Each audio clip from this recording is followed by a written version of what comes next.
Hello and welcome to another Seven Sisters themed video. I made one a couple of weeks ago trying to search for the clues in all of the books, which I'll link and pin down below, but I've decided to also take on the task of looking into the identity of Parsalt. I had already seen some Reddits about this as well as the blog moodus.com, so I had an idea of where to look, but I just wanted to take another look at the books myself and put together a timeline. First, I'm going to talk a little bit about Atlas and Greek mythology because we often can learn quite a bit about Lucinda's characters from that since they're based on these mythological figures. Then we can talk a little bit about Parsalt before his death, so this is just based on what he might have said to the girls and what little they know about him. Finally, we can search for Parsalt in the past, in all of the books, in chronological order. As usual, timestamps are in the description, and if you like this kind of content, please feel free to like and or subscribe. We start off with the Greek mythology. During the Titan War, the Titans battled the Olympians for control of the universe. The Olympians included Greek gods such as Zeus, Poseidon, and Hades, while the Titans were Cronus, Atlas, and Prometheus. And during this war, Atlas sided with the Titans, being a Titan himself. However, the Titans were defeated, and Zeus, as a punishment, condemned Atlas to stand at the western edge of Gaia, the Earth, and hold up the sky on his shoulders. If you'll remember, Lucinda split the character of Zeus into Kregesu and Zedesu, so we can assume here that it's through the Zeus that Parsalt might have some kind of burden that he's carrying. We also know that Parsalt can be an anagram for Atlas, so we have P for Pleione, who is the sister's mother, and the rest of the letters Salt can also spell Atlas. Lucinda Riley says that she particularly loves the name Salt because it also evokes this character's love of the sea. Next, we have the myth of Atlas and Perseus. I think this might be important or just interesting because it tells us about how Atlas was relieved of his burden. So one day Perseus is walking by and he wants Atlas to provide him shelter during his long journey. Atlas refuses and Perseus takes out Medusa's head. Atlas looks at it and Atlas immediately turns to stone and he becomes Mount Atlas, but he is relieved of his burden. So the character of Perseus isn't featured, but since Lucinda could split the character of Zeus, it's possible that she could put her own spin on this. I'm also kind of trying to tie Atlas turning to stone to the lead coffin somehow. Okay, so my first question is one that not even the girls have an answer to, and it's what did Parsalt do? Maia tells us that he's always gone, but she didn't really know what he did for a living. He kind of just said that he's a magician of sorts, and Maia says that she came to learn that he's some kind of master illusionist. We know that Atlas in the myth is said to have been skilled in philosophy, mathematics, and astronomy, and he was also the Greek god of astronomy and navigation. This checks out obviously because Parsalt loved sailing, he taught Ali how to sail, and he loved astronomy. So to track Parsalt's appearances in the books throughout his own lifetime, we're going to have to start at the beginning, which is 1928. We see Belle, Maia's great-grandmother. She finds a little boy in Paris in an atelier, and he's hurt, he's dirty, he's scared. He's quite taken with the stars, and Laurent tells him about the Seven Sisters, and I feel like this could have been the eventual inspiration for him naming his daughters. He's 8 years old around this time in 1928. Later on in the book, Laurent sees him taken with the stars and he asks him if he likes stars, and the little boy nods. He rarely talks, which is something of a common theme that we're going to see with all of the characters that we believe to be Parsalt. Anyway, at this point, Laurent actually tells him about the Seven Sisters and the Belt of Orion, as well as Atlas and Pleione. We also have the story of the fiddle. So in Maia's book, she goes into Parsalt's study after his death, and we know that there's an old fiddle in his study. Sure, it could have been a coincidence, but back in 1928, we find out that the boy in Paris was a very talented fiddle player. And finally, we have the tiles. So Parsalt leaves a tile for Maia, and Florian gets a friend of his to enhance the writing on it, which shows the names Isabella and Laurent. In 1929, Belle, Maia's great-grandmother, is writing a kind of farewell letter to Laurent, and she includes the tile with the letter, and she gives it to her maid to give to him. By the end of this book, we don't really know how Parsalt came into possession of the tile, but I guess we can assume that since the boy was in Paris and Laurent was as well, that's at least a connection for how he might have gotten it. So if Parsalt was 8 in 1928, he would have been in his 80s in 2007 when he died, which checks out. Star also mentions that Parsalt was in his 80s at the time of his death. Next, we have the character Beau, or Parsalt.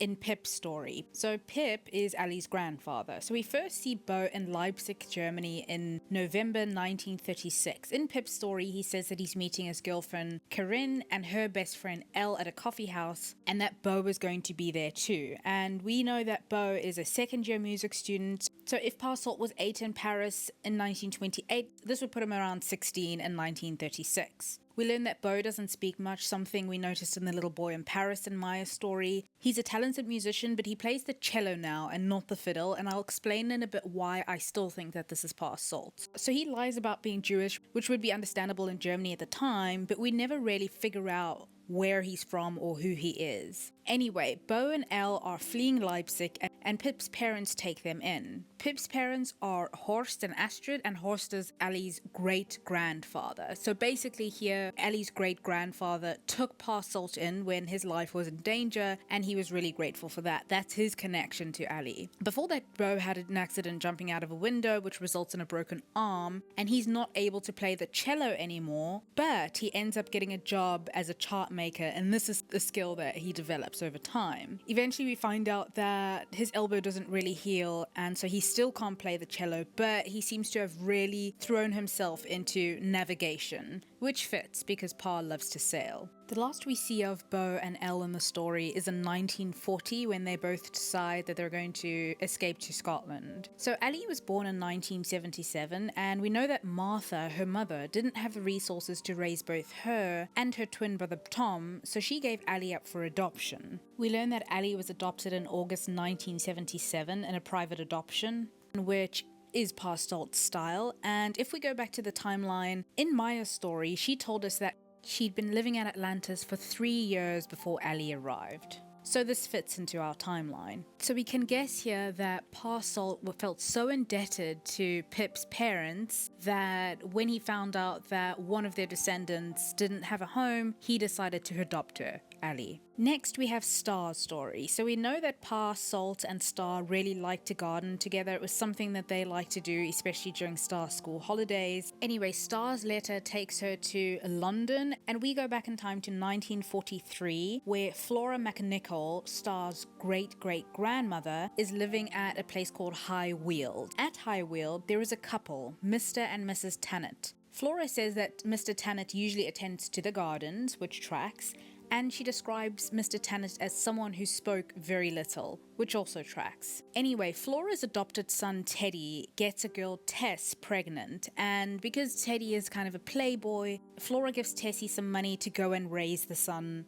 because Teddy is not going to take any kind of responsibility. Flora also says that Mr. Tanit is going to drive Tessie to the station, so it's possible that Mr. Tanit knew of this pregnancy because the whole town knew of Teddy and Tessie's dalliance. So how it works here is that Star is Tessie's great-granddaughter. So Tessie gave birth to a daughter, Patricia Smith, in 1944. In 1962, Patricia gave birth to Petulia. And on April 21st, 1980, Petulia gave birth to Lucy Charlotte, who was Star. What we know is that Petulia changed her name to Sylvia Gray, and she's a professor now at Yale. We also learn that Sylvia Gray, aka Petulia, when she went to university, her mother lied to her and told her that Star had actually died, so she had no idea that this was actually fake. Her mother arranged a fake death certificate and everything. Eventually, Star was given up for adoption, and Parsault adopted her in a private adoption.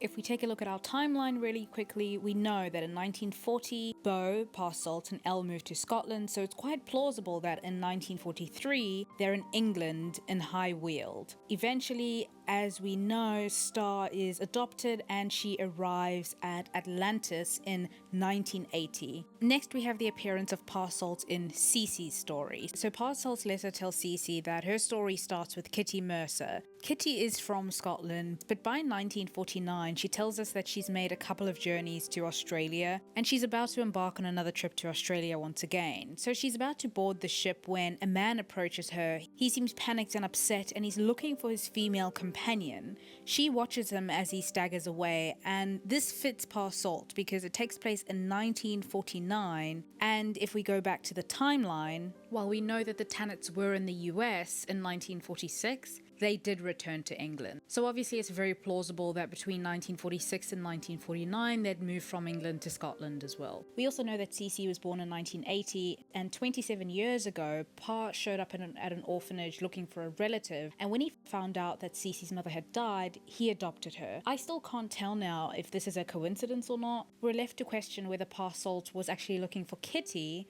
and if he was, how and why, because they were just strangers. I'm editing to add, because this just occurred to me, that since Pa Salt somehow lost the person he was with when they were both supposed to board a ship to Australia, it's probably that woman that he's looking for in Australia, not Kitty. I was just kind of distracted by the Kitty thing because it's CeCe who asks whether Pa Salt was looking for Kitty, but I don't think that this is it. Anyway, this tracks with CeCe being born a month apart from Star and arriving at Atlantis. Obviously, the characters who we see as Pa Salt have always been described as rather melancholy, sad, quiet, and there's just something about the way that he shouts out, almost heartbroken, when he realizes that he can't find his love. I'm certain that's Pa Salt. Next we have Tiggy's story. In 1951, Isadora, who is Tiggy's mother, is 6 years old, and Isadora is hanging around the plaza in Spain waiting for Angelina to do fortune teller readings when a stranger buys her an ice cream. She describes the stranger as being very tall, sunburned, with deep brown eyes, and he's kind and a little sad. There's that description again. She asks the strange man if he'd like Angelina to read his fortune. He agrees, and when Angelina immediately references his daughter, the stranger is shocked. That's all we get from that. When the stranger leaves, Angelina sighs and says there's so much sadness in the world. So I guess that she sensed that Pa was suffering some kind of loss. She saw it in him. Pa Salt would have been 31 years old at around this point, and he pays Angelina very handsomely for her reading, which I guess would suggest that he's already very wealthy. By the way, there is a reference to the seventh sister here. Angelina is surprised when Tiggy tells her that the seventh sister was never found, and when Tiggy asks why, she kind of just doesn't say anything. Like, she just says, well, sometimes these messages are confused, but there's something there. Okay, so Isadora was born in 1945, and she was 6 in 1951 at the time when Pa Salt bought her the ice cream. Isadora got married when she was 18 in 1963 and had Tiggy almost 20 years later, so in 1981. Isadora died the day after Tiggy was born, and when Pa Salt heard about this sad story, he adopted her. This obviously fits in the timeline because Tiggy was born in 1981, just after CeCe, and she was brought to Atlantis at that time. So we don't know what Pa Salt and Angelica spoke about in 1951, but they must have bonded somehow or connected somehow so that Pa would have kept tabs and later on would come back to eventually then adopt Tiggy. Next, we have Electra's story. So in 1946, during a protest in the US, violence starts to break out, and Electra's great-grandmother Cecily gets caught up in the chaos. Just as she's about to be trampled, she hears a voice from behind her, and a man helps her up